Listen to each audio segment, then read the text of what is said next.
UMKM selama 3 hari ke depan yang dipersembahkan oleh Insan Kemenkyu 1 berkolaborasi dengan Badan Pengelola Dana Perkebunan Kelapa Sawit.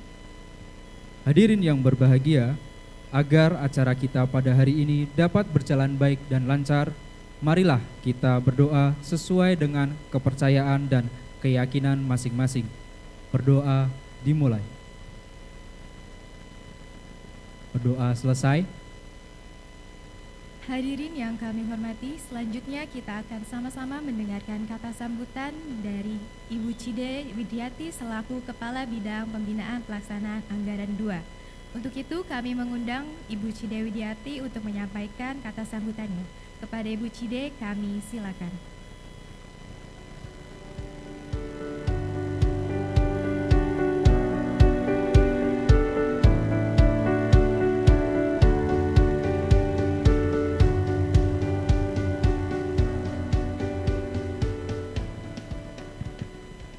Bismillahirrahmanirrahim.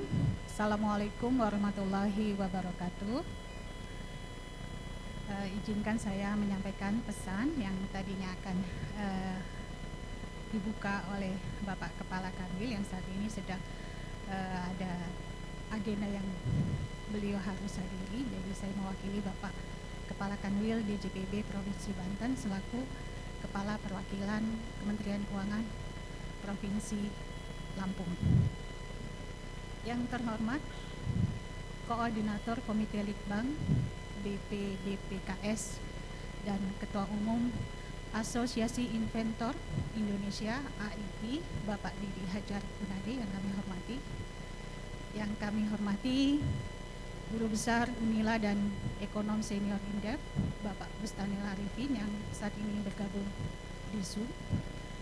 Yang terhormat Kepala Divisi UKMK BPDP Kelapa Sawit Bapak Hilmi Muharsyah. Yang terhormat seluruh tamu undangan dan hadirin sekalian.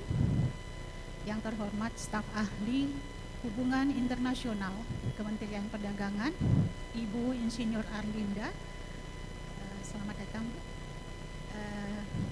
Alhamdulillah bersama-sama kita sudah menghadiri acara pembukaan tadi pagi dan saat ini kita lanjutkan pada acara sosialisasi pemanfaatan limbah sawit bagi pengembangan ekonomi. Untuk tamu yang hadir di siang hari ini adalah UKMK seprovinsi Lampung dan semoga apa saja yang akan dibawakan oleh para narasumber di siang hingga sore nanti bisa menambah wawasan, bisa menambah ilmu dan bisa memberikan inspirasi untuk peluang bisnis bagi UMKM di Provinsi Lampung. UMKM saat ini menjadi pilar ekonomi di Indonesia karena memang mampu bertahan selama masa pandemi dan diharapkan bisa terus bertahan dan meningkat hingga menjadi para pelaku ekspor, terutama untuk yang saat ini produk usaha yang memang sedang digeluti dan sedang dilakukan oleh para bapak dan ibu sekalian. Bapak dan ibu sekalian, bahwa Kementerian Keuangan di tengah-tengah para pelaku UMKM selalu berkolaborasi dan bersinergi guna melaksanakan program pemberdayaan kepada UMKM dan InHand dan melakukan hubungan baik pendampingan usaha maupun pembelajaran bersama agar mampu bersaing di tengah perekonomian global dan memenuhi kebutuhan masyarakat tanpa harus bergantung dari impor luar negeri. Bapak Ibu yang kami hormati, saya memberikan apresiasi yang setinggi-tingginya kepada BPDP Kelapa Sawit yang menginisiasi kegiatan ini, khususnya sosialisasi pemanfaatan limbah sawit.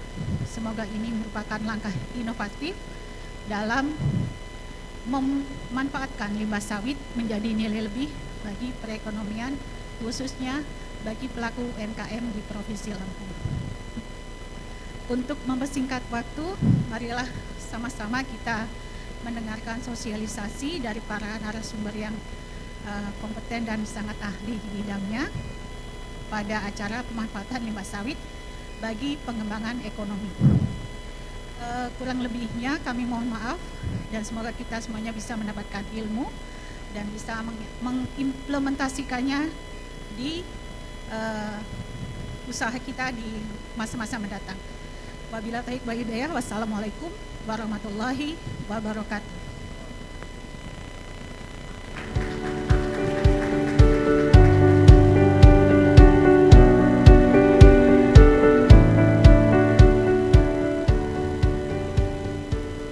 Terima kasih kepada Ibu Cide Widiarti atas kata sambutannya. Hadirin yang berbahagia, marilah kita sambut moderator kita pada siang hari ini. Tapi sebelum itu, mari kita lihat bersama CV dari moderator. Beliau adalah Bapak Helmi Muhansyah Eshud MAB dan saat ini menjabat sebagai Kepala Divisi UKMK BPDP Kelapa Sawit. Beliau memperoleh gelar sarjana dari Institut Pertanian Bogor dan kemudian memperoleh gelar magister dari Institut Teknologi Bandung. Dengan riwayat pekerjaan adalah sebagai Kepala Divisi UKMK BPDP Kelapa Sawit. Untuk itu, kami mengundang Bapak Helmi Muhansyah naik ke atas panggung sekaligus mempersilahkan untuk dapat memandu jalannya diskusi siang hari ini. Kepada Bapak Helmi Muhansyah, kami silahkan.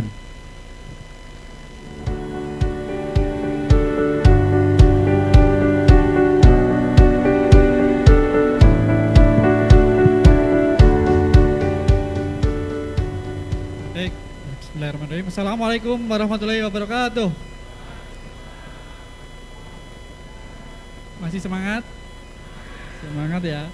Baik, yang saya hormati pimpinan Kanwil Keuangan di wilayah Lampung, pimpinan BPD PKS, Ibu Cide, ada Pak Didi, kemudian ada Bu Arlinda. Ibu Bapak semuanya, izinkan saya Helmi Muhansyah, saya Kepala Divisi Usaha Kecil Menengah dan Koperasi di BPDP Kelapa Sawit untuk memandu sesi diskusi pada siang hari ini. Dimulai dulu dengan pantun ya, tapi harus ada syaratnya, harus cakep ya. Ke Bandar Lampung membawa buah pisang, ke kota metro membawa buah rambutan. Sungguh senang berjumpa dengan ibu bapak sekalian. Oke, kita satu lagi. Bandar Lampung sungguh indah kotanya. 17 Agustus kemerdekaan bangsa Indonesia. Mari kita mulai diskusi kita. Kemenq 1 untuk UKM Indonesia.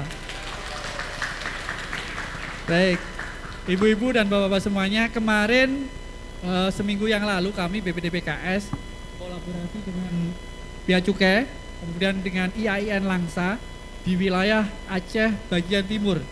Kami mengadakan workshop diikuti oleh ibu-ibu dan bapak-bapak di wilayah Aceh bagian timur untuk mempromosikan kebaikan-kebaikan sawit. Nah, pada waktu itu adalah bagaimana bisa memproduksi limbah sawit menjadi kerajinan-kerajinan. Harapannya mereka nanti akan menghasilkan, kalau di Aceh desa itu bahasanya gampong ya, gampong-gampong atau desa-desa devisa yang berbasis UKMK sawit. Nah, pada kesempatan kali ini di Lampung kami kembali mensosialisasikan kebaikan-kebaikan sawit. Nah, kebaikan untuk apa?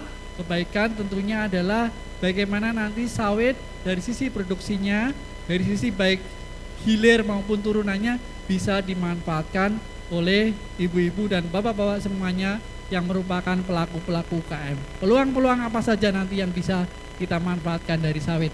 Nanti dari hasil riset seperti apa akan disampaikan oleh Prof. Didi, dari sisi ekspor seperti apa akan disampaikan oleh Ibu Arlinda, dan dari bagaimana menguatkan UKMK nanti ada Prof. Bustanul. Baik, kita mulai saja. Kita panggilkan narasumber kita yang pertama. Kita bacakan dulu CV-nya. Beliau adalah salah satu profesor riset di Indonesia. Beliau merupakan satu Ketua Umum Asosiasi Inventor Indonesia. Ini yang sangat luar biasa. Beliau S1-nya di IPB, S2 dan S3-nya di Amerika Serikat, dan semuanya summa cum laude dan magna cum laude. Beliau juga merupakan alumni dari kursus Lamhanas. Kemudian Sebenarnya di sini nggak tertulis nih, beliau juga memiliki berbagai paten, berbagai invensi, berbagai temuannya, dan beliau merupakan dulu pernah berpengalaman sebagai salah satu direktur di salah satu perusahaan riset yaitu di RPN. Dari sisi sawit, beliau juga pernah menjadi direktur eksekutif di KAPI. Kita sambut dengan meriah Profesor Dr. Didi Hajar Gunadi. Bapak Prof.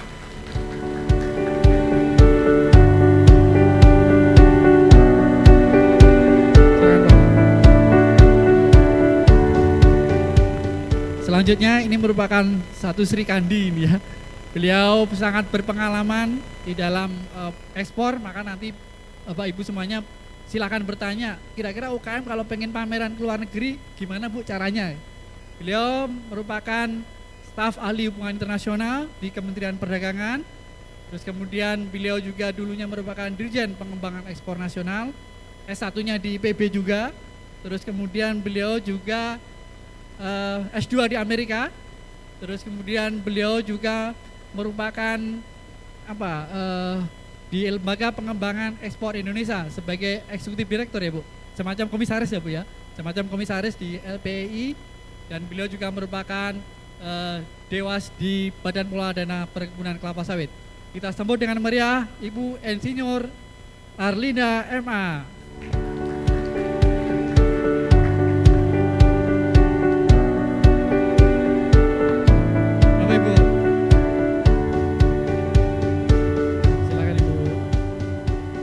Ibu. Oke. Kemudian secara online nanti akan bergabung Profesor Bustanul Arifin. Beliau merupakan guru besar dari Universitas Lampung. Kemudian juga merupakan salah satu peneliti senior di Indef. Beliau juga merupakan ketua dari Perhepi, Perhimpunan Ekonomi Pertanian Indonesia, dan beliau merupakan lulusan dari PB juga. Terus kemudian S1 dan S2-nya di Amerika Serikat, yaitu Prof. Bustanul Arifin. Nanti beliau bergabung secara online di Zoom.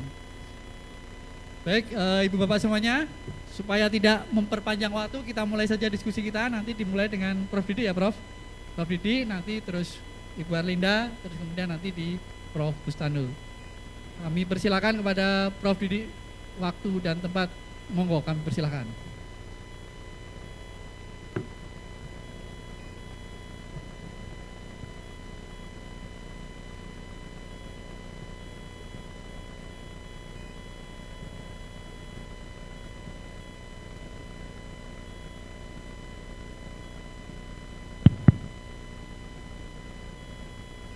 Bismillahirrahmanirrahim.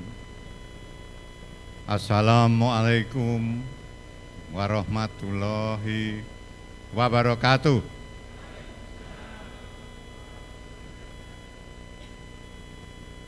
Alhamdulillah wa syukurillah. Marilah kita senantiasa puji syukur kita panjatkan kepada Allah Subhanahu wa taala, Tuhan yang Maha Kuasa, yang telah memberikan karunia, kesempatan, dan kesehatan kepada kita sekalian, sehingga kita bisa bersilaturahim pada siang hari ini di kantor wilayah Perbendaharaan Negara Kementerian Keuangan di Bandar Lampung, Provinsi Lampung ini. Yang kedua, saya mengucapkan terima kasih dan penghargaan kepada BPDB Kelapa Sawit yang telah kembali memberikan kesempatan kepada saya untuk berbagi informasi. Kita lihat bahwa slide 6 nomor 7 ya, bahwa ekspor sawit ini memang konsisten terus meningkat ya, walaupun ada gonjang-ganjing kemarin dari policy yang sudah diterapkan oleh Kementerian Perdagangan. Alhamdulillah saat ini sudah mulai agak stabil ya. Next, bisa lihat ya. Produk sawit dan turunannya. Next. Nah, di sini kita lihat bahwa tren peningkatan nilai ekspor produk sawit ya dan turunannya di tahun 2017 sampai dengan 2021 sebesar 8,19% dan nilai ekspor ini tertinggi terjadi pada tahun 2021 sekitar 34,6%. Dan kemudian untuk importnya trennya menurun sebesar 13,04% ya. Kita lihat bahwa nilai ekspor tertinggi di tahun 2021 itu mencapai sekitar 34,6%. Next.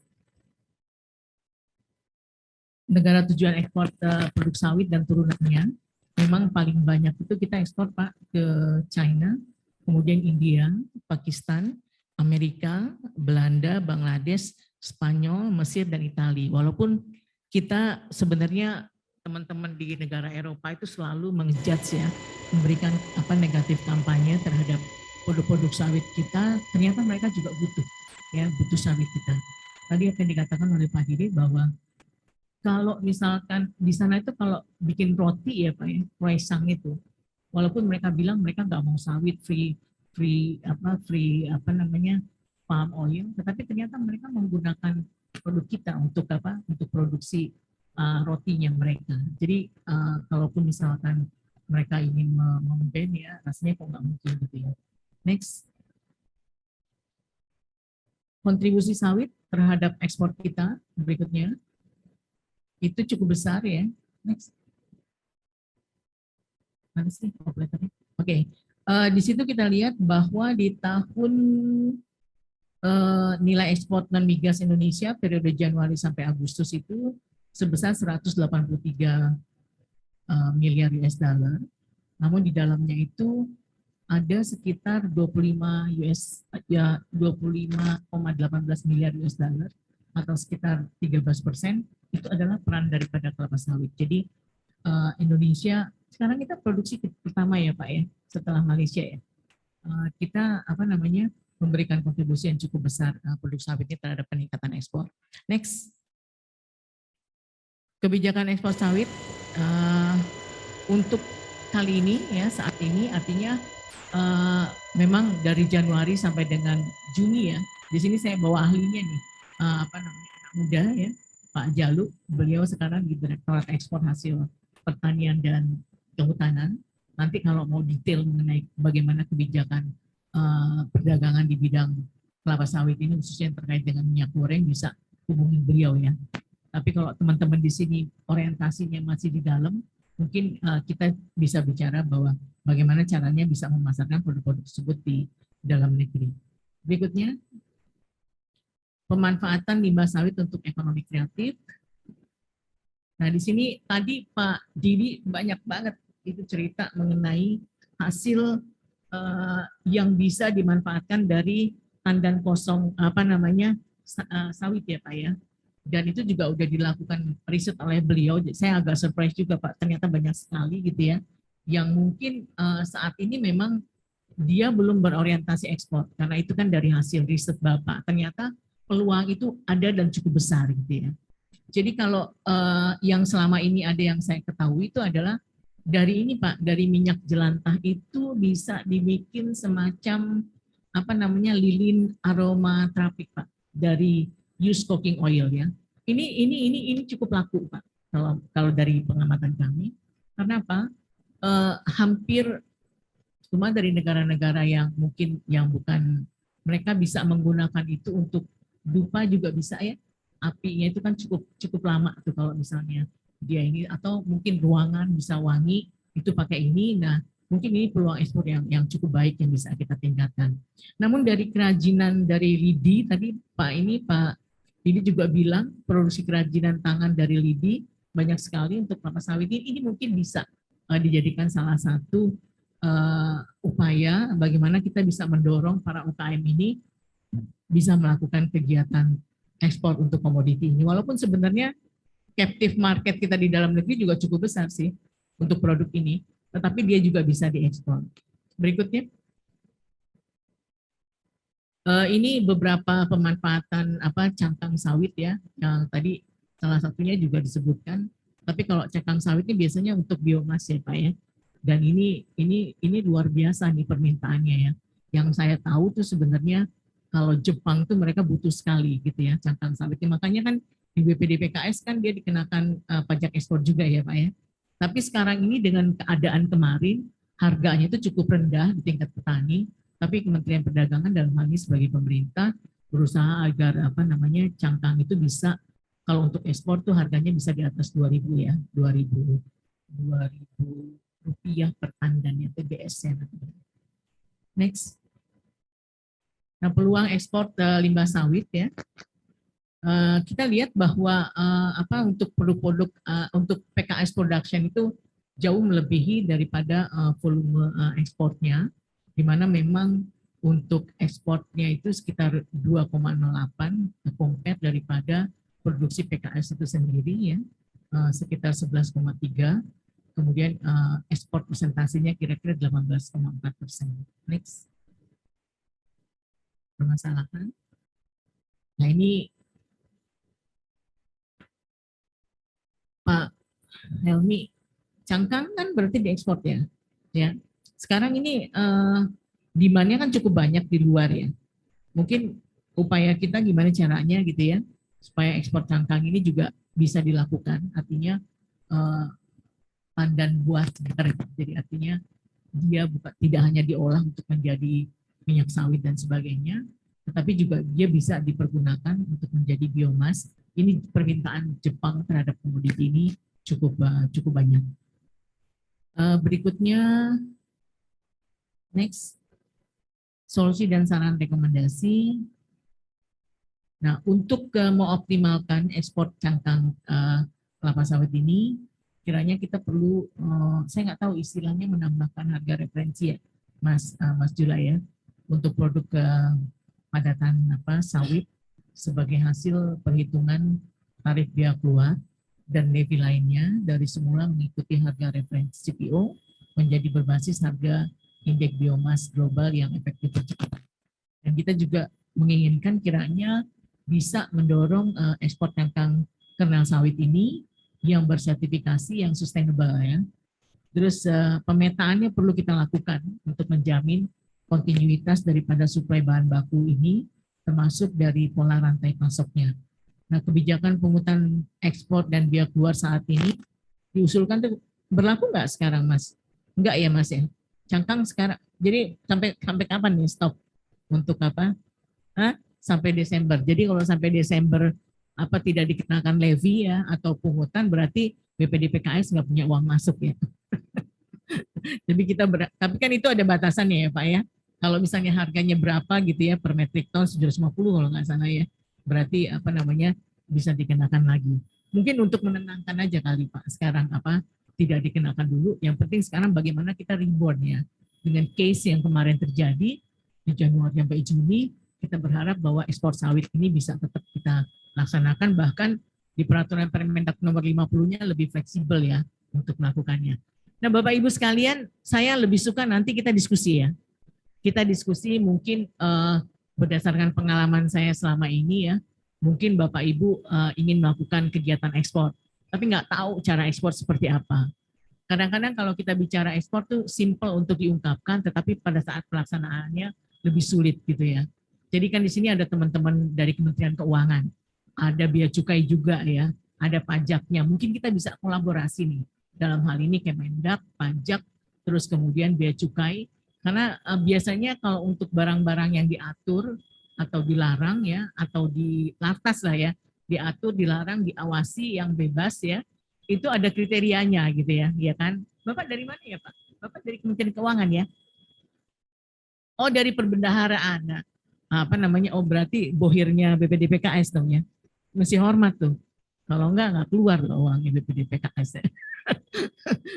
Jadi ini mesti ada kolaborasi Pak. Makanya kenapa BPD PKS itu kan dia ada direktur kemitraan. Dulu pada saat saya jadi Dirjen PEN, itu saya sering sekali ngajak teman-teman BPD PKS Pak Helmi untuk kita pameran di luar. Bahkan saya punya program waktu itu dalam 3 tahun itu kalau bisa setiap bulan itu kita misi dagang. Nah misi dagangnya itu 1 tahun pertama 7 negara, kedua 10, ketiga 12 tiap bulan. Tiap bulan kita misi dagang. Dan saya waktu itu ketika komisarisnya itu Pak Rusman dan direktur kemitraannya itu kebenaran waktu itu saya promosiin Pak Pak Tulus, itu kerjasamanya bagus banget. Jadi gini Pak, kolaborasinya itu, jadi si BPD PKS ini kan melakukan riset. Dari risetnya itu kan ada hasil. hasilnya itu dikerjakan oleh teman-teman UKM. Nah, gimana caranya hasil dari teman-teman UKM ini bisa dilakukan pendampingan? Pendampingannya itu kita punya Indonesian Design Development Center yang ada di Dijenpen, Direktorat Jenderal Pengembangan Ekspor Nasional. Itu kita lakukan bimbingan sama mereka. Ketika produknya sudah jadi, sudah memang eligible untuk dilakukan kegiatan ekspor, dan sudah punya merek dagang, sudah didampingi produknya seperti apa, kemudian apa namanya standarnya seperti apa. Nah itu kita yang lakukannya. Jadi saya yang bawa waktu itu sama teman-teman UKM itu untuk bisa ke sana. Nah salah satu misi dagang yang waktu itu cukup berhasil kalau menurut saya. Waktu itu ketika kita ke Bangladesh, orang berpikir Bangladesh ini negara sebenarnya least developed countries, negara yang kurang berkembang. Tetapi dia meyakini kalau nggak salah 2022-2025 ini dia akan menjadi negara developing. Dan dia meyakini juga di 2045 dia akan menjadi negara maju. Kenapa? Saya katakan prospek pasarnya sangat besar. Dia itu 95% import semua, Pak.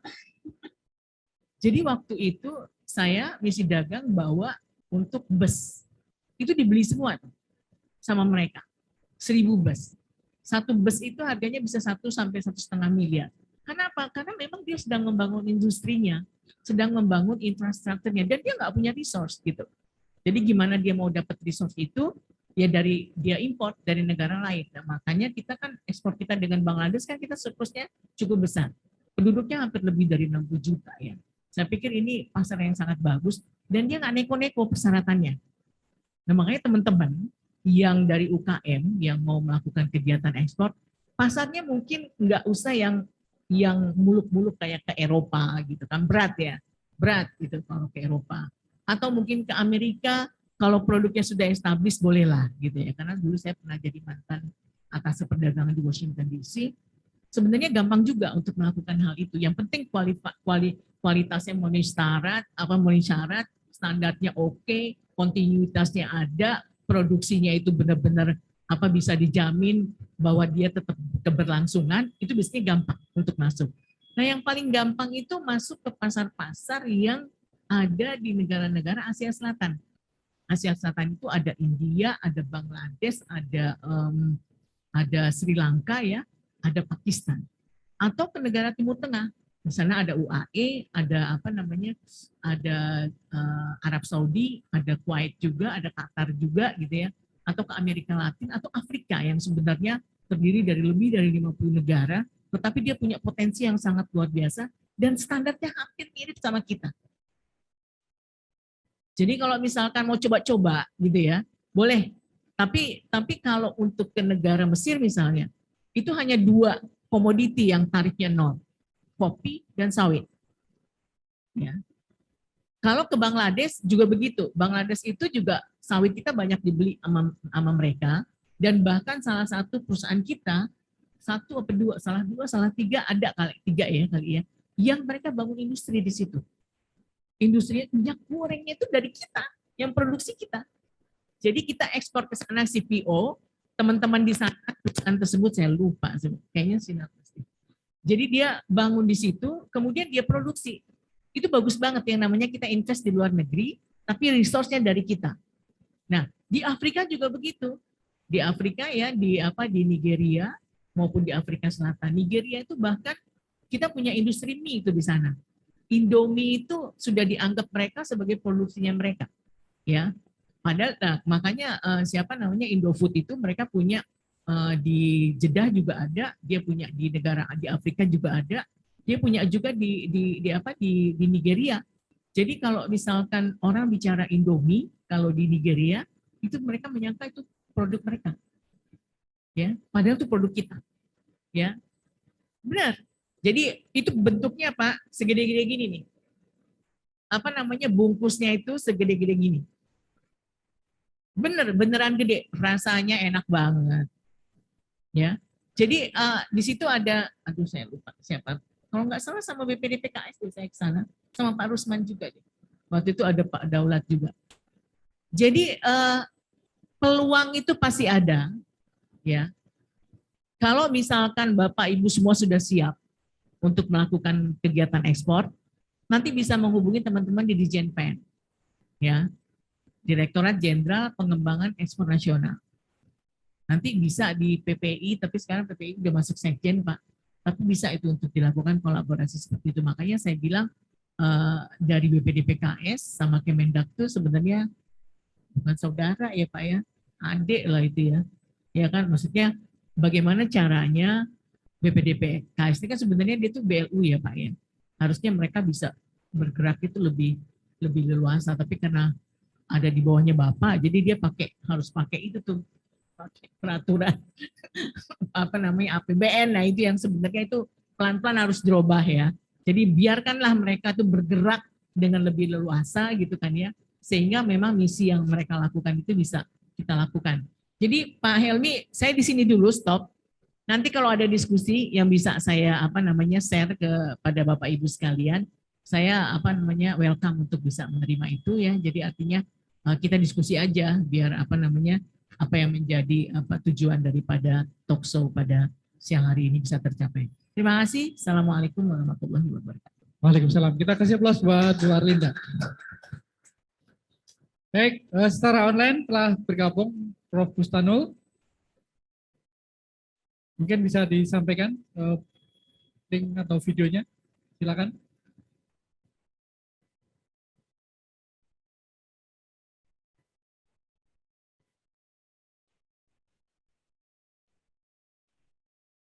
Prof. Bustanul, apakah sudah join di Zoom? Terima kasih. Assalamualaikum warahmatullahi wabarakatuh. Selamat sore. Terima kasih undangannya dari BPDP untuk share pada acara sinergi kolaborasi mewujudkan pemberdayaan UKM berkelanjutan. Dan yang ke-1. Baik, Bapak-Ibu sekalian, saya akan share tema yang lebih khusus pada pemuatan UMKM dibandingkan dengan yang teman-teman dari tadi Pak Didi yang sudah membahas mengenai pemanfaatan limbah ya bagi pengembangan ekonomi kreatif. Izinkan saya share untuk mungkin memudahkan agar waktu tidak terlalu lama. Saya senang share screen sekarang itu sudah sangat bagus karena bisa langsung pada taruh di background, jadi teknologinya oke lah, not bad ya. Bapak sekalian, konteksnya memang khususnya UMKM berbasis kelapa sawit. Ada beberapa hal yang ingin saya share dengan waktu yang tidak terlalu lama ini. Yang pertama, kita di komunitas ini sudah pasti paham bahwa sawit adalah berkah Allah ya, yang mungkin tiada tara. Kita mungkin tidak pernah menyangka dapat memanfaatkan demikian dahsyat ya. Dan UKMK, Universitas Ilmu dan Koperasi Kelapa Sawit, untuk peningkatan pangsa kelapa sawit rakyat khususnya. Nanti saya akan tunjukkan data dinamika atau evolusi dari komposisi itu. Dan beberapa model peragaan sawit rakyat dikompil dari studi-studi yang juga dibiayai oleh BPDP. Dan yang keempat, lebih khusus pada penguatan kelembagaan, aransemen kelembagaan sebelum pada rekomendasi konsistensi kebijakan. Baik, saudara sekalian, yang dilakukan di sini tentu saja yang berhubungan dengan khusus kelapa sawit. Yang ini saya pikir kita skip saja. Bapak Ibu sekalian sudah sangat paham mengenai konteks ini, karena walau bagaimanapun kita sudah lulus lah kalau sudah diberikan begitu. BPDP fokus pada sertifikasi berkelanjutan atau mereka sebut sebagai sawit baik, bukan sekedar dipegang oleh nasional bukan, tapi lebih banyak pada upaya kita sendiri untuk memberi warisan oleh anak cucu. Saya tidak mengatakan warisan pada anak cucu, tapi warisan oleh anak cucu. Kita sudah melaksanakan RSPO dan sedikit ISCC dan ISPO yang juga sudah mulai banyak berkembang. Bapak-Ibu sekalian, 10 besar sentra produksi sawit itu lebih banyak di Sumatera dan Kalimantan. Belakangan Sulawesi dan Papua juga sudah mulai buka sawit. Dan kalau dari data ini data terbaru dari Kementan, dari Ditjen Perkebunan, khususnya pada statistik perkebunan ya, yang berhubungan dengan pengelolaan atau UMKM sawit. Nanti kita lihat dari sisi komposisi. Lampung sih newcomer, tidak banyak sawit yang ada di situ, tapi terus terang kalau Sumatera Selatan sudah duluan. Kalau paling besar di Sumatera itu adalah Riau ya. Anda bisa lihat 2,8 juta hektar, kemudian Sumut 1,2, Jambi juga 1 juta, kalau Kalimantan tidak terlalu besar ya. Bapak sekalian, saya mencoba komposisi dari statistik perkebunan itu. Jadi rupanya dinamika kelapa sawit rakyat sesuai dengan tema kita itu awalnya sih cuma 2% tahun 80-an. Sudah waktu itu sebagian besar PTP ya, swasta juga sudah 30%. Tahun 90 negara berkurang dari 33% karena swasta makin besar, luasnya menjadi 463.000. Negara sih naik juga, itu rakyat juga ikut naik 26%. Terus sampai 2010 biar cepat, negara tinggal 8%. Sawit rakyat tahun 2010 40%, sawit swasta 52%. Per hari ini, per tahun ini, negara lebih banyak pada sedikit, tinggal berapa tuh? Tinggal sedikit 41% dan 55% untuk swasta. Ini menjadi menarik ya, menarik dalam konteks bahwa UMKM atau kelapa sawit rakyat yang dalam konteks nanti pengolahannya dan pengelolaannya masuk pada UMKM itu menjadi fokus dari diskusi kita. Ini sekedar data, Anda nanti tinggal lihat di bahan yang sudah saya share untuk panitia, terutama yang berhubungan dengan jumlah tenaga kerja atau petani yang terlibat. Kalau ingin melihat ini semua, bahwa untuk total Indonesia itu sudah 4,5 juta ya, cukup besar juga sebetulnya. Baik Bapak-Ibu sekalian, saya mengkompilasi studi ilmiah yang dilakukan oleh beberapa pihak dari tahun 2004 dari Pak Wayan Susila, seterusnya sampai yang terbaru. Bagi saya itu cukup menarik. Ada Christoph Obidzinski itu bahkan menulis disertasi ya, sama Edwards juga mahasiswa dari Australia juga menulis disertasi. Kesimpulannya oke. Jadi industri sawit menghasilkan tambah lapangan kerja, kita sudah sebutkan tadi. Ekspansi sawit tidak langsung berkaitan dengan penurunan kemiskinan, itu studi saya tahun 2015, karena konteksnya dia menjadi indirect contribution di situ. Ekspansi kelapa sawit dapat berdampak negatif kata Christoph itu pada mata pencaharian penduduk setempat, terutama yang tidak tergabung dalam kemitraan. Kata kuncinya di situ. Jadi UMKM yang kalau ingin mendapatkan dampak positif dari kehadiran sawit, kemitraan menjadi salah satu kunci. Di sini Obidzinski atau Christoph Obidzinski itu pengusahaan kelapa sawit meningkatkan perekonomian daerah dan pendapatan masyarakat. Bahkan 1,3 juta penduduk keluar dari kemiskinan karena sawit. Itu menurut saya cukup strong. Dan dari studi dari Euler itu, kelapa sawit meningkatkan kesejahteraan petani kecil dan kualitas konsumsi pangan dan gizi.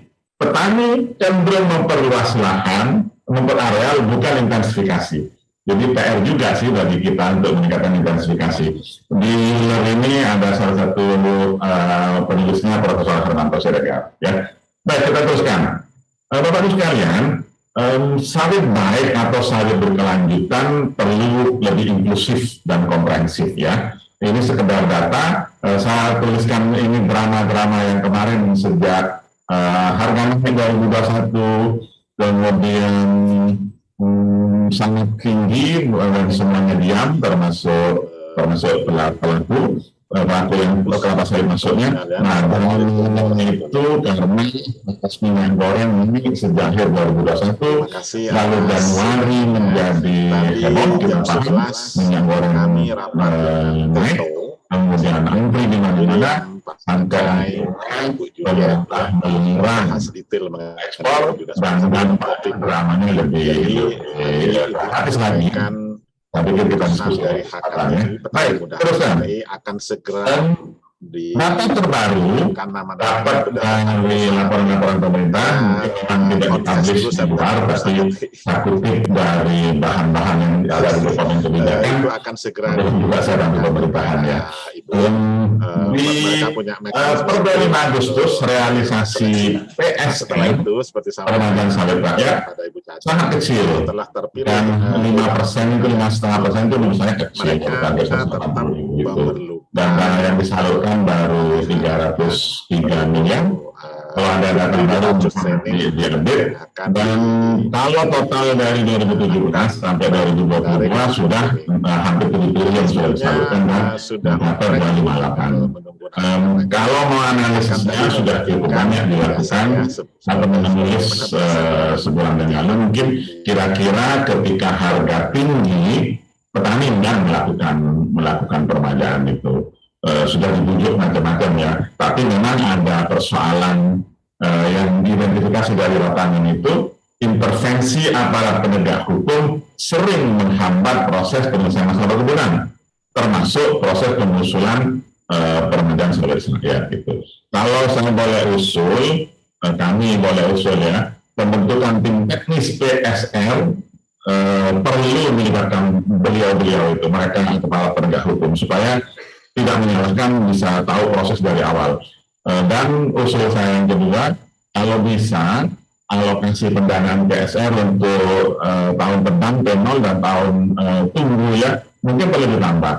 Kita akan paham ya 30 juta, kalau harus menunggu sampai lama, selama mereka menunggu apa dong, kayaknya ini perlu menghasilkan kebijakan yang baik.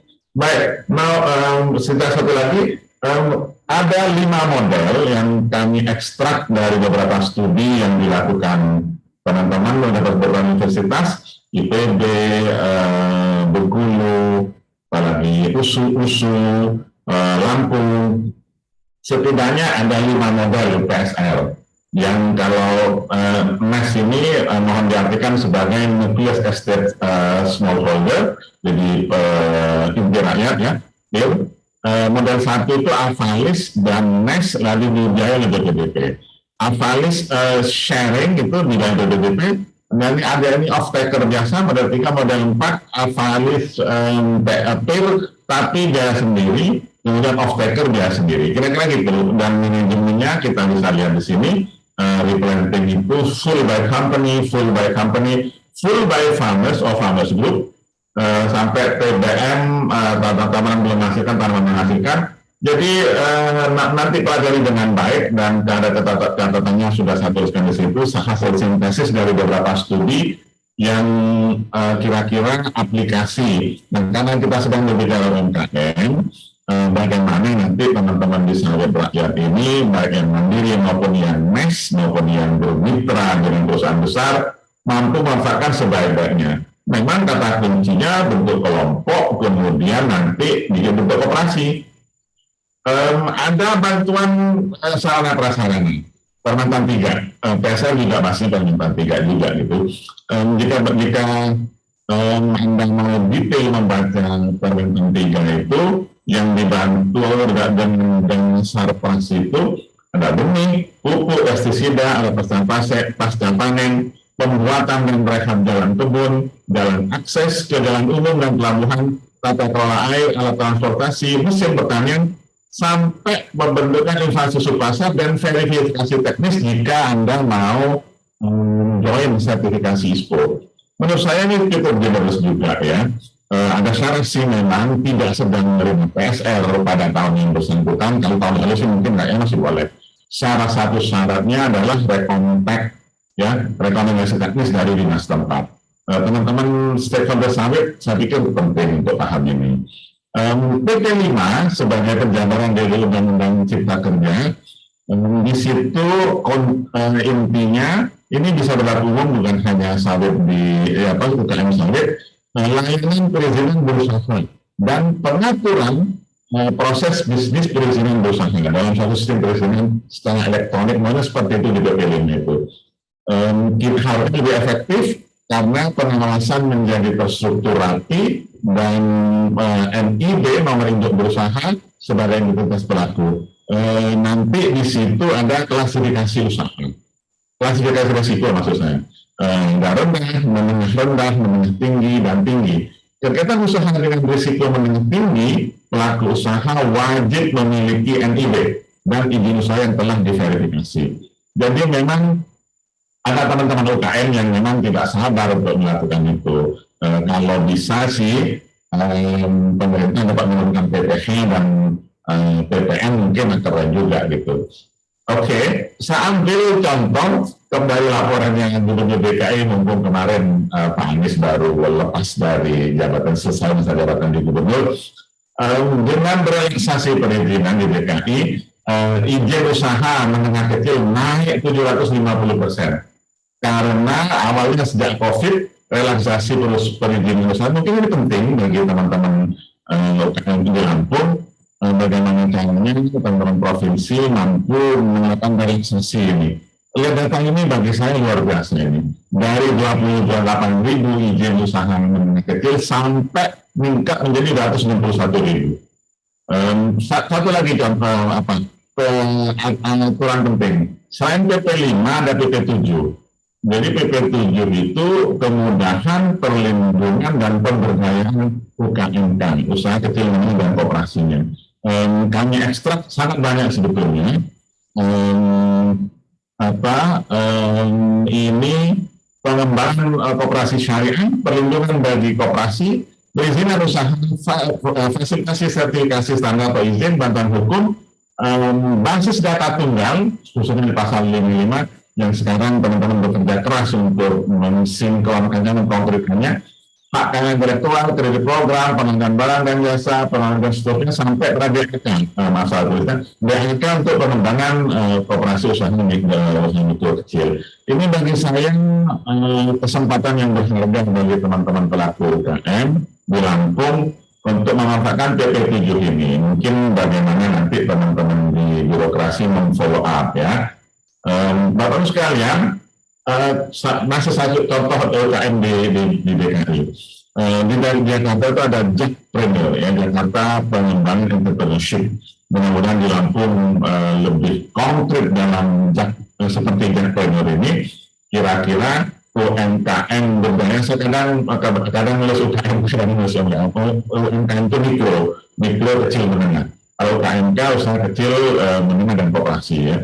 Nah, dari konteks seperti ini, angka-angka 2.212 pelatihan, 200.000 yang telah dibina, memperoleh izin, kemudian telah difasilitasi dalam pembuatan laporan keuangan, bantuan modal, dan kolaboratornya, Anda bisa lihat lembaga-lembaga keren, termasuk lembaga yang cukup bergengsi, itu yang ikut membina UMKM di Jakarta. Kalau di Lampung dapat melakukan hal yang sama, saya pikir akan luar biasa gitu. Bapak-Ibu sekalian, sedikit kembali ke sawitnya. Nah, kita paham dia sudah turun, ya. Ya, udah mulai naik lagi di sini sedikit belakangan, walaupun belum kembali pada data akhir 2021, belum sih ya. Tapi di Kemendak dan Kemenko sudah ada upaya untuk relaksasi pungutan ekspor sampai akhir Oktober ini. Ya, kita memang perlu melakukan evaluasi untuk itu. Ingat tempohari ada DMO lama, DMO baru. Sampai kemarin ada Juli 2022 itu stok PCM masih besar, tapi setelah Agustus ekspor sudah mulai pulih. Dan saya punya data naik 16% dan harga minyak goreng sudah mulai stabil. Jadi bagi saya perubahan kebijakan menjadi diperlukan untuk itu. Kan saya sampaikan lihat stabil ini sampai data awal Oktober, kira-kira minyak goreng ini nih, cooking oil, minyak goreng sudah mengarah kepada 19.250. Memang belum menjadi 14.000, belum, tapi sudah mulai stabil, tidak peak seperti sekarang, seperti kemarin maksud saya. Bapak sekalian, sebagai penutup, memang karena tema kita untuk penguatan koperasi, usaha kecil dan menengah, UKMK, ya, kalau koperasi duluan, ya, menjadi sangat krusial. Contoh yang sedang kami tangani juga, sawit sekarang dikeluarkan dari yang berhak menerima pupuk subsidi.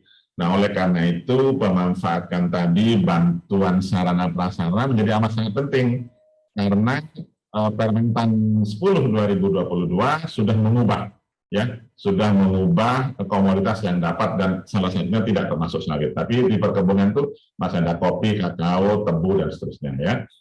Ini yang saya sampaikan, dan dengan bantuan sarana prasarananya, syukur-syukur jika teman-teman UKM bidang sawit mau membentuk PKS mini, itu disinilah tempatnya.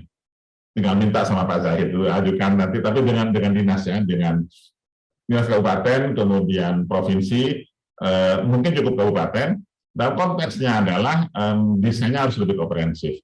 Oleh karena itu, karena sarana prasarana yang bagian penting dari peningkatan produktivitas dan visi keberlanjutan, kita akan lihat sama-sama apa yang nanti di G20 positioning itu, karena walaupun kalau dikontekskan dengan SRFS, Sustainable and Resilient Food System, saya pikir kita dapat menjadi andalan, ya, menjadi bahkan acuan. Dan dari situlah sawit baik, sawit keberlanjutan ini menjadi sangat diharapkan dan menjadi bukti dari kerja-kerja kita. Baik, demikian Bapak Ibu sekalian, nanti kita diskusi, lebih kurangnya mohon maaf. Akhirul kalam, Assalamualaikum warahmatullahi wabarakatuh. Nanti kita kasih aplaus buat Prof. Usmanul Arifin. Baik, Ibu Bapak semuanya, tiba saatnya untuk kita berdiskusi. Mungkin kita kasih kesempatan satu penanya dari ibu-ibu dan satu penanya dari bapak-bapak. Silakan, tolong disebutkan namanya, terus dari mana dan ditujukan kepada siapa. Monggo silakan, ibu yang kerudung biru, yang depan, ya, monggo Bu. Tolong sebutkan nama, dari mana, dan langsung ke pertanyaannya.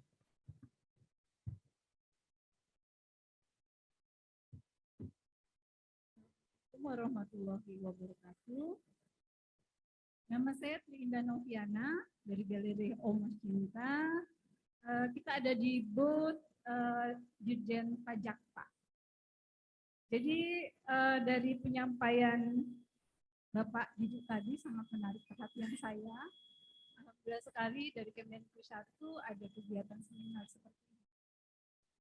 Karena yang membuat apresiasi saya di acara ini adalah judul dari seminar kita kali ini adalah pemberdayaan UKMK. Artinya selain UKM, tapi ada koperasinya juga. Dan saya sekarang juga sebagai anggota dari Koperasi Sarana Bangun Lampung, Pak. Penggiat koperasi di Lampung. Jadi koperasi kami ini bergerak lebih banyak untuk produk komoditi porang. Nah, dari penyampaian Pak Didik tadi, yang sangat menarik buat saya adalah pemanfaatan limbah sawitnya tersebut. Dari sekian item yang disebutkan 10 lebih tadi, saya sangat tertarik beberapa, karena galeri kami ini Pak, usahanya di bidang fashion, craft, dan workshop. Jadi kami juga support produk-produk ramah lingkungan dan daur ulang. Nah, di sini yang paling saya tertarik sekali adalah pemanfaatan limbah sawit ini untuk biji plastik untuk bioplastik. Nah, kami beberapa event itu pernah membuat karena ingin ramah lingkungan, kita tidak menyediakan packing plastik, tetapi kita menggunakan paper bag, kemudian ada kami juga memesan pernah melalui marketplace, itu ada plastik yang ramah lingkungan juga, tapi berbasis pati singkong. Nah, untuk yang pemanfaatan dari sawit ini kami belum menemukan, Pak. Mungkin nanti bisa diinfo untuk produksinya, mungkin jika ada sudah UMKM yang memproduksi atau perusahaan yang memproduksi, kita kami bisa berkolaborasi untuk packaging kami. Dan kemudian untuk kerajinan tangan juga kami sangat terinspirasi. Tadi langsung ngobrol di meja ini tentang pemanfaatan TV sawit untuk anyaman. Mudah-mudahan insya Allah nanti karena di acara ini terinspirasi, kita punya spot kebun sawit di daerah Mesuji, itu cukup besar lahannya, tapi belum ada UKM yang memanfaatkan untuk kerajinan tersebut. Nah, kemudian yang satu lagi adalah benang dan kain dari serat TKKS. Nah, di sini karena kami di Galeri Oma Cinta ini sering memproduksi souvenir, kami sering kali membutuhkan banyak berupa tali-tali, kalau sekarang itu seperti tali goni lah, Pak. Nah, mungkin bisa diinformasikan juga, Pak, benang yang dimaksud ini memakainya, siapa tahu bisa cocok dengan produksi untuk pemanis di produk-produk kami. Mungkin sekian pertanyaan dari kami. Terima kasih. Wassalamualaikum warahmatullahi wabarakatuh. Waalaikumsalam warahmatullahi wabarakatuh. Kita kasih aplaus buat Putri. Pak Kepala Perwakilan, Pak Dodi, selamat datang Bapak. Baik, satu lagi dari yang Bapak-Bapak. Monggo silakan. Satu bangku. Silakan Pak. Terima kasih. Assalamualaikum warahmatullahi wabarakatuh. Saya Rogo dari Kresna. Siapa? Rogo. Oke. Rogo dari Kresna. Di sini saya mewakili dari Bea Cukai. Tadi penjelasan dari Bapak yang ingin saya tanyakan itu satu masalah pemanfaatan tangkai kosong tandan kelapa sawit itu tadi untuk pupuk yang bisa menghemat sampai dengan 25%. Bagaimana kita ketahui bersama memang saat ini Pak, kos tertinggi di produksi pertanian, ketepatan saya adalah membina beberapa petani dan kelompok tani di daerah. Untuk saat ini kita kembangkan untuk budidaya semangka dan melon. Kemarin saya juga sebut tadi tadi pemanfaatan pupuk itu sangat karena memang kenaikan itu kalau dari dalam beberapa bulan sampai lebih dari 60% hanya agak awal itu non subsidi. Satu. Yang kedua, saya juga pengen menanyakan perihal diskusi tentang ekspor. Di Lampung ini mungkin surganya dunia, bagian kecil surga dunia ada di Lampung. Penghasilan komoditas Lampung ini cukup luar biasa. Dan hasil pertanian, perkebunan, semuanya luar biasa. Tapi jujur kalau tetap sekarang ini masih sebagian kecil yang dinikmati oleh tradisi aja untuk melakukan ekspor panjang di sana. Kami dari UKM saat ini mengembangkan bibit pisang. Saya yang kembangkan ada. Nah, bertindak dari kondisi petani di Lampung, saya ingin mengembangkan ekspor. Kemarin saya alhamdulillah sudah dilatih di Gajikai dulu. Sampai pertamanya sih sebenarnya pelabuhan kita sudah dikenal kan. Yang menjadi kita kesulitan kami mempertemukan antara buyer dengan kami. Kalau kami punya produk hasil ini kita punya kenalan, bayarnya yang nyaman itu yang seperti apa? Ada beberapa produk bayar yang seperti kita itu.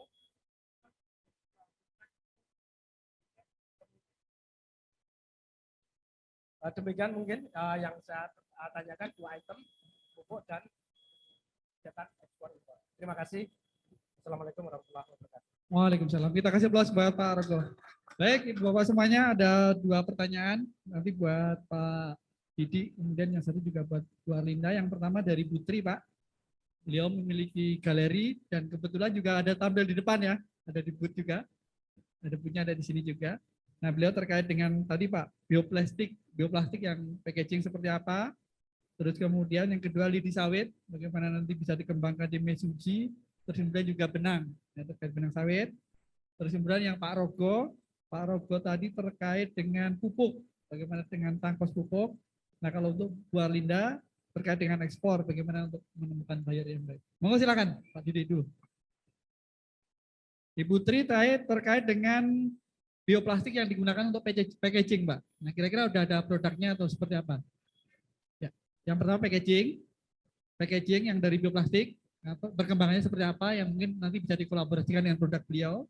Terus yang kedua tadi terkait lidi sawit, jadi di Mesuji itu ada sangat potensial untuk mungkin bisa dipengembangkan nanti untuk UMKM-nya. Kemudian yang terkait dengan benang tadi yang dari TKKS. Nah, kira-kira seperti apa? Baik, terima kasih Bu. Jadi yang saya sampaikan tadi itu adalah contoh-contoh teknologi. Ya. Nah, teknologi itu adanya di BPDP Kelapa Sawit karena yang membiayai risetnya adalah BPDP Kelapa Sawit. Memang yang melaksanakan riset adalah para periset, para peneliti dari berbagai perguruan tinggi, ya. Nah, kalau kemudian nanti ada pihak UMKM berminat untuk teknologi tertentu, maka saya kira itu bisa difasilitasi oleh BPDP Kelapa Sawit. Mungkin karena forumnya ini adalah forumnya Kementerian Keuangan, dan nanti akan difasilitasi oleh Kanwil Kementerian Keuangan, ya. Seperti kemarin waktu terakhir di Surabaya, kemarin saya ditelepon oleh Kanwil Bea Cukai Jatimnya, Pak Triwikanto, ada investor berminat untuk mengembangkan bisnis biofuel atau bahan bakar dari sawit. Nah, kemudian tentu ada beberapa pilihan, ya, teknologi mana yang diminati. Nah, itu kemudian diarahkan nanti berhubungan dengan BPDPKS, yang BPDPKS juga nggak bisa membantu secara teknis karena akan kembali pada penelitinya, ya, pada inventornya, ya, pada penemu dari teknologi itu. Nah, jadi prosesnya begitu nanti ya Bu, ya. Kalau tadi ditanya di mana dan segala macam itu nanti itu yang dari BPDPKS itu yang kanan itu ya itu ditanya itu HP-nya berapa dan segala macam. Nah, itu sebagai titik bertanyanya, ya. Itu ke saya juga bisa, tapi yang lebih berwenang yang sana itu, ya. Nah, yang bioplastik sebenarnya memang belum bisa 100% dari tandan kosong kelapa sawit. Karena ada sifat-sifat tertentu yang memang tidak dimiliki oleh bahan dari kelapa sawit, dan itu ditutup atau dikombinasikan dengan memang pati yang dari singkong.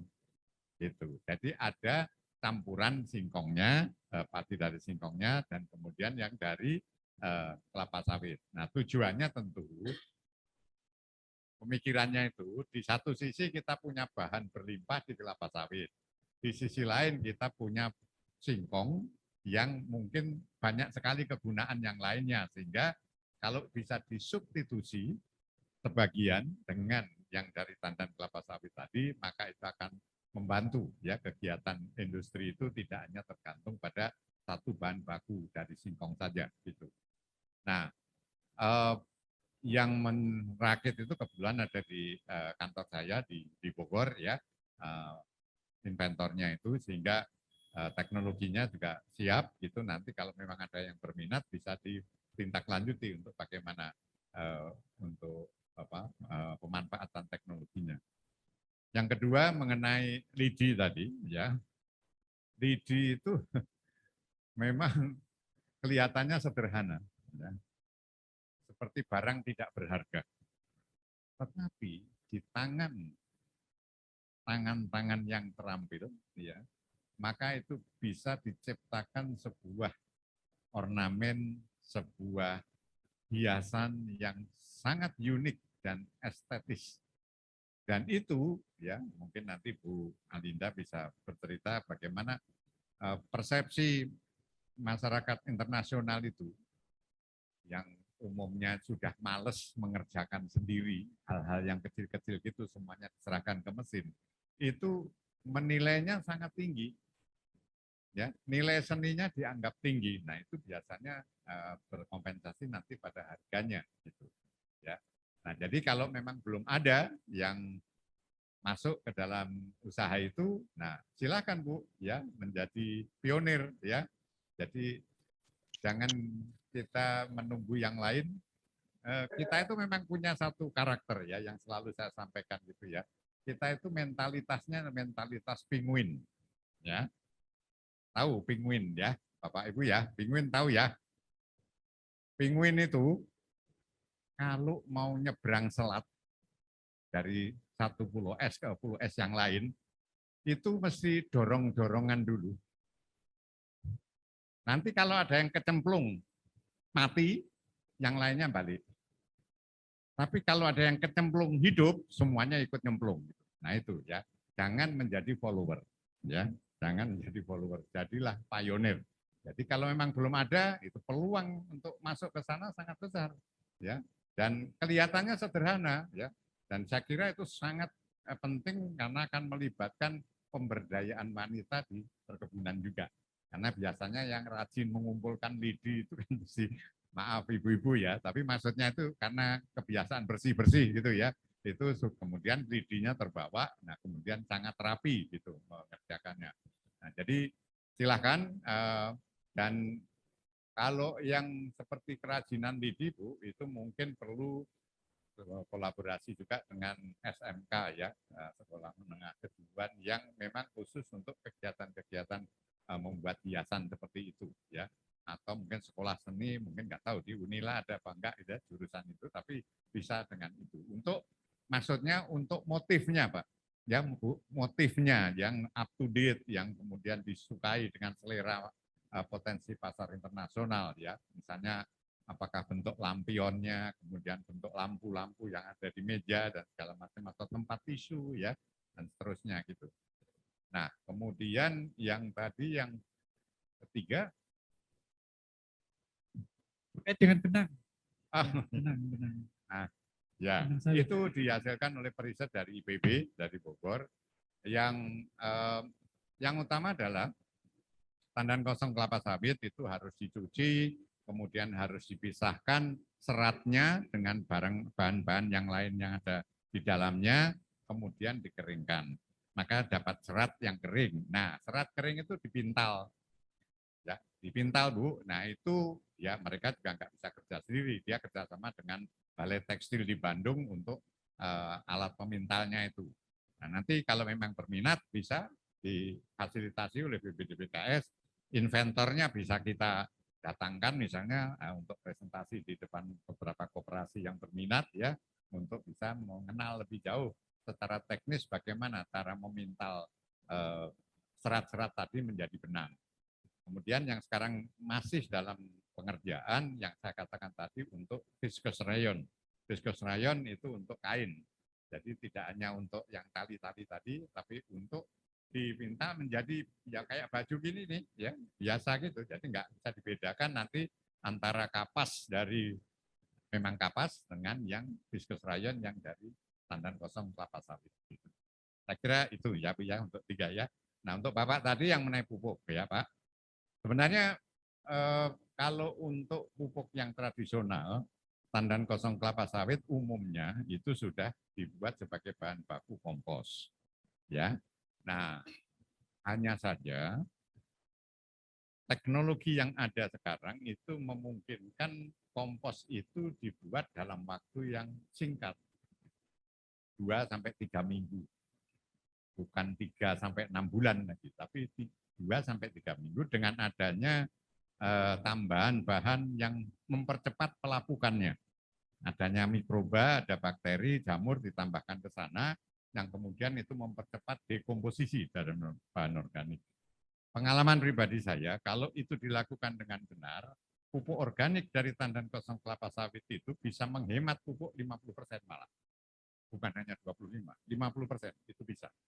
Nah, yang tadi saya sampaikan itu adalah pendekatan baru bahwa kita ini kan selama ini dituduh melakukan praktek budidaya yang tidak ramah lingkungan dalam pengertian menciptakan emisi CO2 ke atmosfer.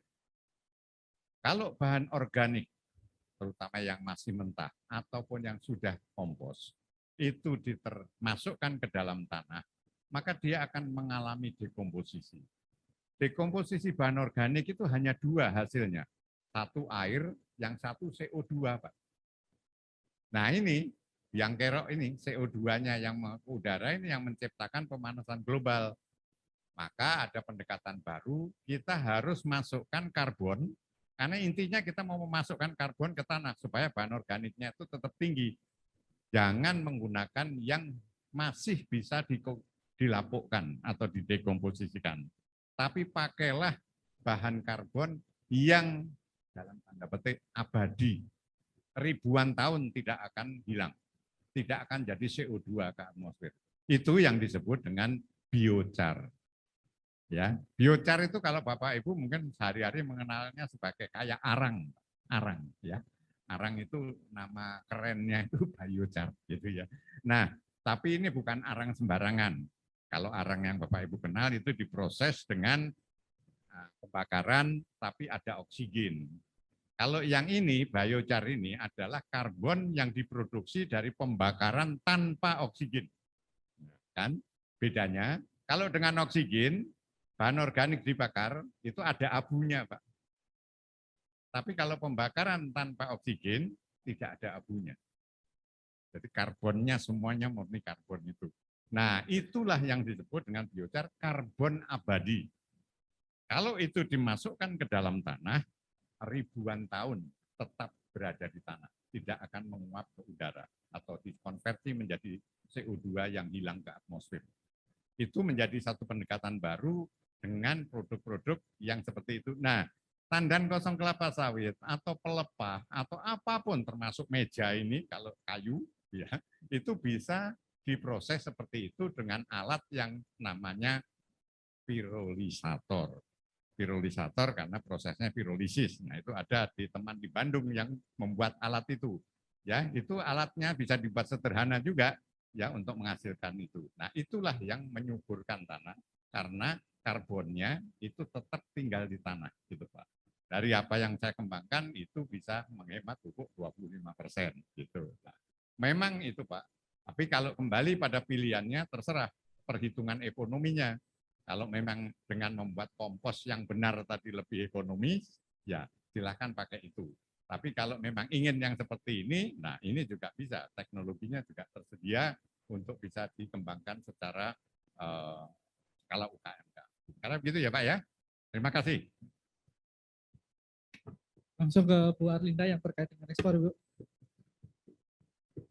Terima kasih Pak Rogo ya Pak ya, dari Kresna ya Pak. Kresna itu nama perusahaannya. Menghasilkan apa, Pak? Repeat.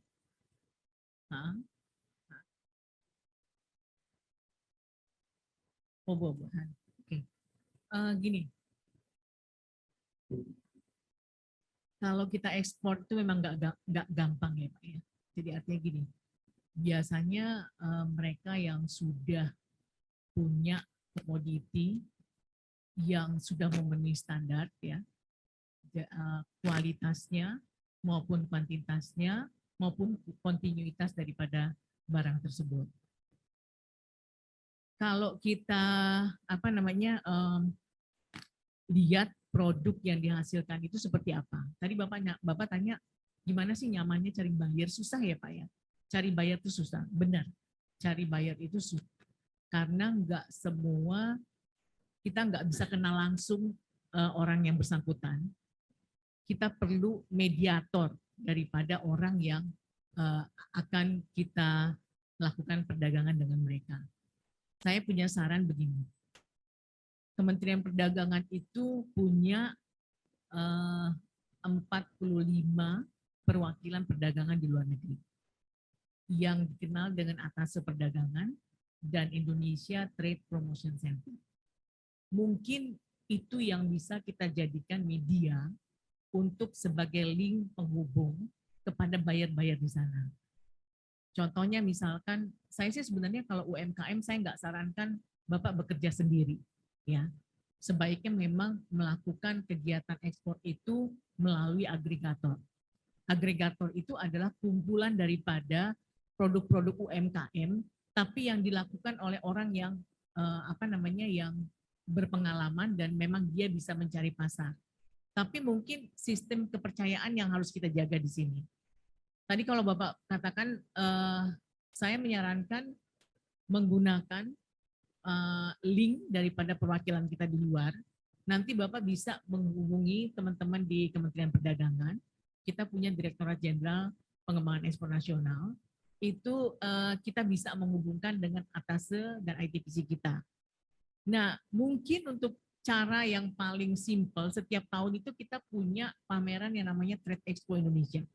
Nah, sekarang sebenarnya besok akan dilaksanakan sampai dengan tanggal 23, tetapi dia sampai dengan Desember 2022, mulai besok sampai Desember 2022, itu tetap berlangsung, tapi secara hibrid, online.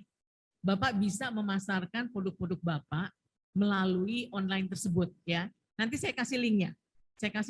Ini untuk tahap awal aja. Jadi gini, kalau mencari market itu, ini terus terang nih, saya kan tahun depan saya pensiun ya, dan saya nggak mau terbelenggu dengan urusan-urusan yang terkait dengan ASN, ya. Jadi saya ingin apa yang ada di dalam ilmu yang selama ini ada, saya ingin rasanya memberikan konsultasi kepada mereka. Mereka sih sebenarnya diri saya sendiri. Bagaimana caranya saya bisa menjadi eksportir? Ternyata nggak gampang, Pak. Kita bisa ngomong seperti ini gitu ya, begitu kita di operasional, itu susahnya setengah mati. Contoh, saya sudah punya buyer, saya minta bantuan oleh teman saya, anak buah saya yang pernah jadi ITPC di Jeddah, dan sekarang dia akan ditempatkan di Arab Saudi. Dia bilang, Bu, kita butuh kopi. Bu, kita butuh gula semut. Bu, kita butuh arang.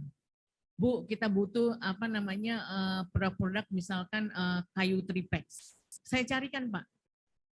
Suppliernya saya carikan. Begitu ketemu, karena saya kan nggak pernah tahu siapa buyer itu kan. Yang tahu adalah mereka yang selama ini pernah berkecimpung di Atase Perdagangan atau ITPC, karena dia memang kerjaannya seperti itu. Jadi misalkan Bapak mau cari buyer di Amerika, mungkin beberapa saya kenal misalnya gitu ya. Dengan kekenalan seperti itu yang bisa kita manfaatkan. Kalau enggak ditipu, Pak. Ya. Jadi begitu dia minta, barangnya ada, supply-nya ada, harga nggak pas. Ya. Begitu harga pas, Bapak menggebu-gebu untuk bisa memenuhi itu. Begitu dia minta kontainernya banyak, Bapak nggak bisa penuhi. Nggak pernah ketemu. Nah, caranya gimana? Ya harus kolaborasi kita. Gitu loh. Kadang oke, dalam satu kali kontainer oke. Begitu 2 kali kontainer, 3 kali kontainer, mulai deh itu ya. Yang tadinya bentuknya bundar jadi benjol gitu kan ya. Bentuknya harusnya bundar jadi segi 4. Seperti itu, Pak. Makanya yang paling penting adalah ketika kita ingin melakukan kegiatan ekspor, terutama bapak-bapak dan ibu-ibu sudah mempunyai produk, pastikan produk Bapak tersebut memenuhi standar daripada negara yang akan kita tuju. 1. Pastikan kalau misalkan ada order, Bapak bisa memenuhinya. Pastikan semua persyaratan baik di dalam negeri maupun di luar negeri itu sudah ada. Kemudian pastikan bahwa memang ketika dilakukan transaksi, Bapak memahami paling tidak persoalan masalah perbankan. Ya. Kalau enggak akan ditipu, Pak. Pernah itu kejadian, hari pertama, kontainer pertama nyampe, begitu kontainer kedua tiba-tiba tidak sesuai dengan standar, tipu ulangin barangnya. Nah, ini yang sebenarnya harus kita jaga.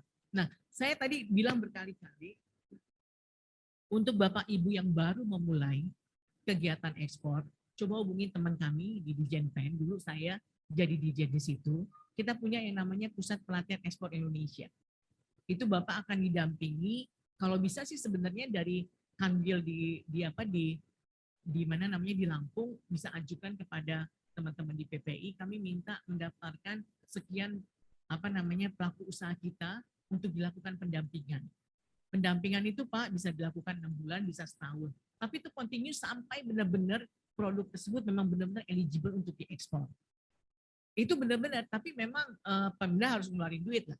Karena bisa ada yang istilahnya yang mandiri, ada yang memang dibantu oleh Kementerian Perdagangan. Tapi nggak banyak kalau yang dari Kementerian Perdagangan. Yang perlu adalah dari Pemda ya, untuk bisa melakukan koordinasi dengan para pelaku usahanya di daerahnya. Nah nanti biasanya begitu udah dilakukan pendampingan dalam 1 tahun pertama, itu pasti dapat stand gratis pada saat saya, stand gratis untuk mengikuti Trade Expo Indonesia. Trade Expo Indonesia ini sekarang sudah mulai lagi dibuka secara offline. Waktu itu masih COVID kan, 2 tahun berturut-turut COVID kita tidak mengadakan itu. Nah ketika saya menjadi dirjen, kita adakan tuh banyak sekali buyer yang masuk. Jadi gini Pak, sistemnya itu begitu misalkan mau dilakukan TEI, hubungi teman-teman kita di perwakilan perdagangan. Yang penting Bapak itu punya commodity profile dan company profile. Yakinkan bahwa barang yang memang Bapak punya atau yang akan Bapak pasarkan itu benar-benar melalui qualified mereka. Ya, pastikan juga bahwa kita memenuhi persandaran mereka.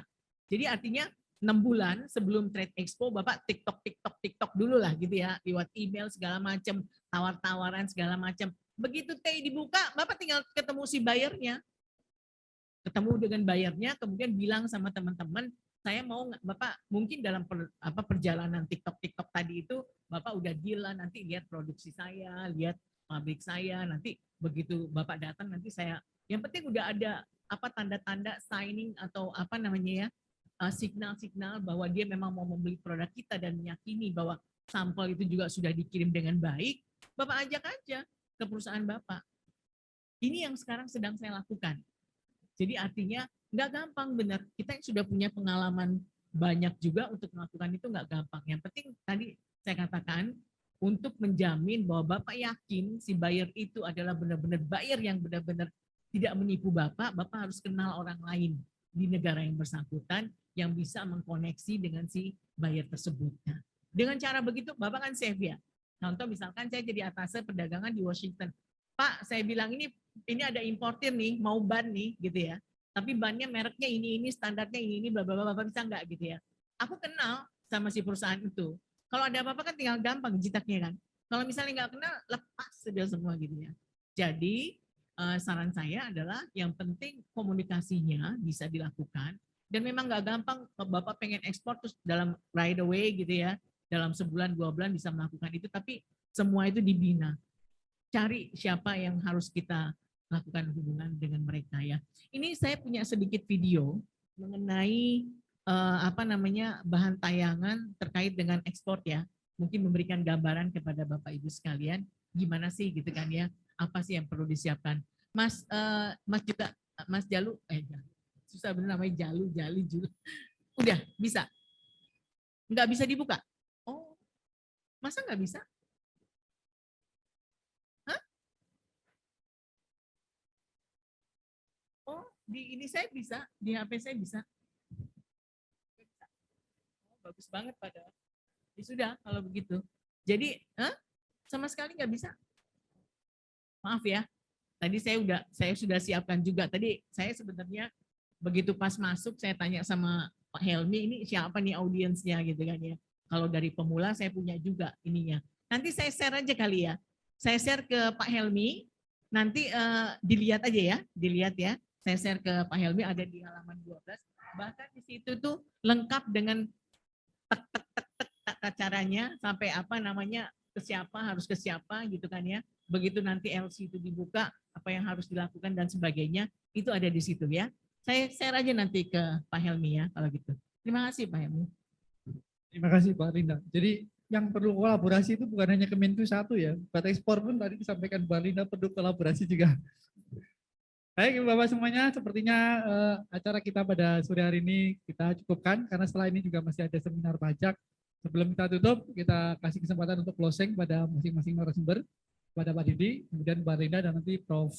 Bustanul. Silakan Pak Didi. Terima kasih Pak Helmi.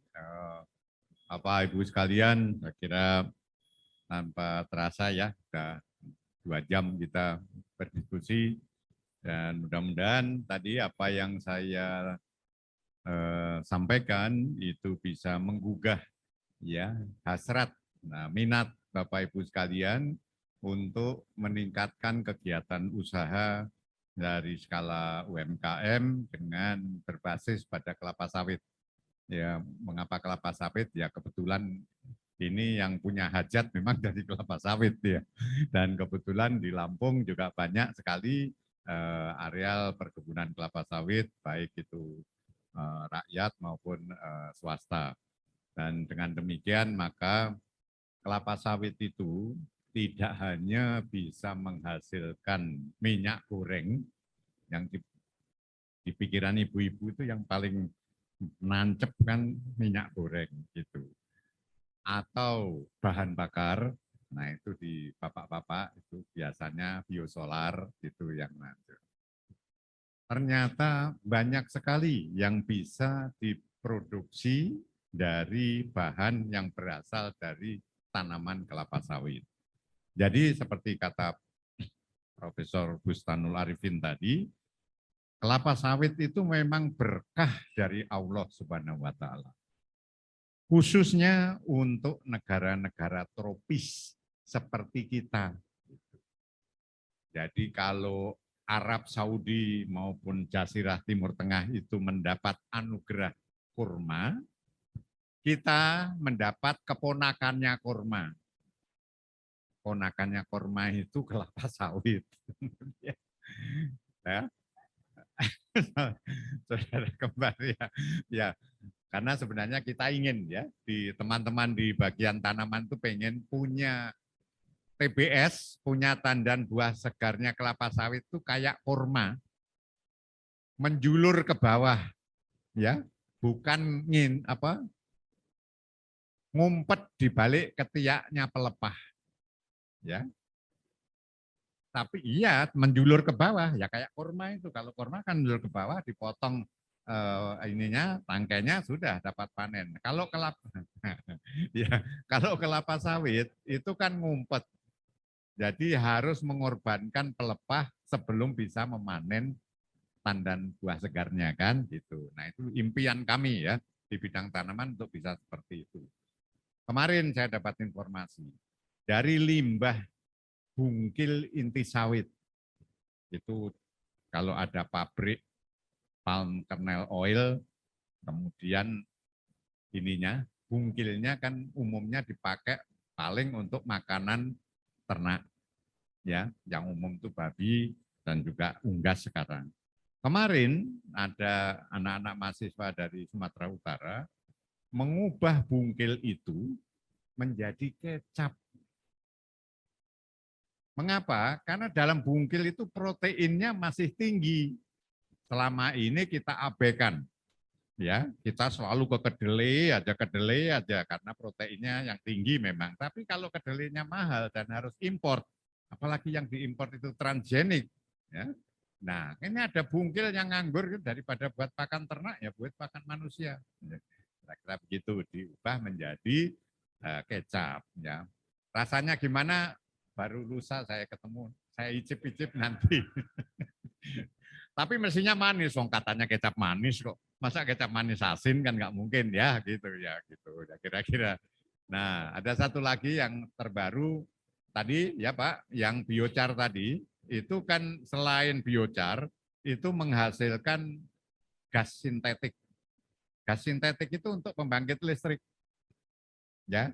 Terus satu lagi bio oil. Ada bio oil. Nah, bio oil itu dulu untuk dibakar saja. Sekarang bisa dikembangkan menjadi aspal. Nah, coba. Ya. Aspal biasanya ditambang nanti akan dibuat dari limbahnya kelapa sawit. Aspal untuk jalan itu loh Pak.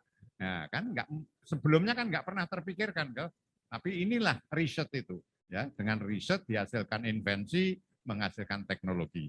Saya kira itu, dan seperti biasa mengakhiri dari presentasi saya akan saya tutup dengan pantun yang mungkin sangat dikenal semuanya, ya. Duren sawit bukan duren 3.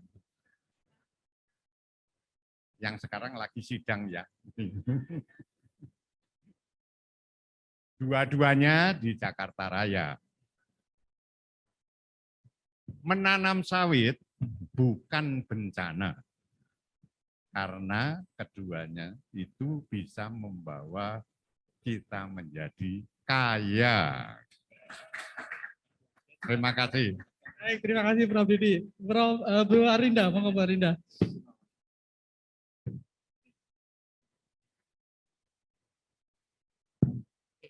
Kalau saya pantunnya, ikan sepat, ikan gabus, lebih cepat, lebih bagus. Oke. Gini, apa yang disampaikan oleh Pak Didi tadi benar banget. Kalau saya sih bangun tidur, tidur lagi gitu ya, bangun lagi gitu ya. Jadi mulai dari bangun tidur sampai kita tidur lagi itu that's gonna be sawit ya Pak ya. Name it. Bangun tidur, gosok gigi, pakai odol dari sawit, ya kan? Benar nggak? Ya kan? Pagi-pagi mau makan roti, margarinnya dari sawit, ya Pak? Oh enggak dong, paham dulu, belum dong Pak? Oh iya, make up ya? Oh iya, oke. Bangun tidur, mau make up ya Pak ya, keren. Ada lipstick juga ya Pak ya. Itu dari sawit. Terus kemudian sarapan nih, breakfast. Ya, kemudian telurnya digoreng dari sawit, ya kan? Terus kemudian rotinya, margarinnya juga dari sawit. Terus kemudian tadi pusing-pusing dikit kepala, pakai paracetamol dari sawit ya Pak ya. Bener ya Pak? Terus kemudian apa lagi? Baju ya tadi ya Pak ya.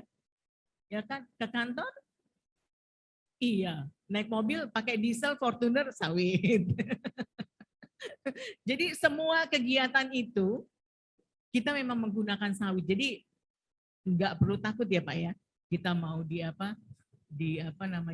negatif kampanyein sama mereka, kita nggak perlu takut karena sebenarnya itu adalah kalau orang ini bukan ya, orang Minang bilang sirik tanda tak mampu, ya kan? Ya kan? Mereka nggak punya kapasitas itu, tapi kita punya ya. Jadi tetap tetap maju kita, jangan pernah lelah untuk mencoba. Kegiatan ekspor itu kalau nggak dimulai itu nggak akan bisa gitu loh. Tapi kalau sudah mulai enak banget gitu ya. Jadi Pak, ikan sepat, ikan gabus lebih cepat, lebih bagus menggunakan sawit. Terima kasih. Assalamualaikum warahmatullahi wabarakatuh. Terima kasih Pak Linda. Prof. Bustanul Arifin apakah masih di Zoom ya? Siap, masih. Oke, monggo Prof. Pantunnya apa Prof? Baik. Silakan closing. Baik, Prof. terima kasih Pak Helmi. Pantunnya adalah jika ada sumur di ladang boleh kita menumpang mandi. Jika ada umur panjang boleh kita berjumpa lagi. Jakarta macet total, saya di atas mobil. Jadi memang belum sampai ke tempat tujuan Pak Helmi. Bapak-Ibu sekalian, yang saya sampaikan tadi lebih banyak di hulu ya. Lebih banyak di hulu karena perlu perhatian serius yang di hulu itu juga Pak Helmi, karena teman-teman petani kadang mau-maunya sendiri. Ketika mau-maunya sendiri tidak mau berkelompok, kayaknya agak sulit. Nah, jadi pelaku di hulu mohon berkelompok, mohon membentuk gapoktan, membentuk koperasi, karena banyak program peremajaan, kemudian bantuan sarana prasarana untuk kebun sawit, untuk itu memerlukan kelembagaan. Nah, yang di hilir tadi sudah banyak dijelaskan oleh Bu Arlinda. Bu Arlinda sedang pulang kampung, Pak, napak tilas memori mungkin kekasihnya dulu masih ada gitu. Jadi sekarang yang di hilir silahkan berkonsultasi dengan teman-teman di Indak, di dinas. Kemudian ada beberapa produk turunan, beberapa produk hasil inovasi yang disampaikan oleh Pak Didi tadi, memerlukan pengemasan yang lebih baik. pemanfaatannya bukan, mohon maaf, hanya sekedarnya itu nilai tambahnya sedikit. Nah, peningkatan nilai tambah itu memang perlu lagi Pak Helmi, perlu mungkin ya setelah ini, kalau saya boleh usul, ada pelatihan Pak, ada pendampingan. Karena banyak kirim WhatsApp ke saya, mau buka PKS mini. Jadi pabrik kelapa sawit mini ini amat sangat diperlukan. Jadi teman-teman di Lampung, terutama Lampung Utara, Mesuji, yang sudah mulai banyak kelapa sawit daripada dimainkan oleh tengkulak, menurut saya mulailah buat organisasi dan memanfaatkan produk-produk dari sawit. Mungkin demikian, insya Allah jumpa lagi. Mohon maaf saya tidak ke sana, tidak ke lokasi, karena biasalah numpuk-numpuk. Insya Allah kita jumpa lagi Pak Hilmi, terima kasih Ibu Arlinda, Pak Didik, dan Bapak Ibu sekalian. Assalamualaikum warahmatullahi wabarakatuh. Waalaikumsalam warahmatullahi wabarakatuh. Terima kasih Prof. Didi, terima kasih Bu Arlinda, terima kasih Prof. Bustanul. Bapak Ibu semuanya, kita kasih aplaus buat narasumber kita yang luar biasa. Kita tutup dengan pantun. Burung Garuda, lambang negara kita. Mari kita terus kolaborasi bersama untuk kejayaan sawit Indonesia. Terima kasih, mohon maaf atas segala kesalahan. Wassalamualaikum warahmatullahi wabarakatuh. Kami kembalikan ke MC.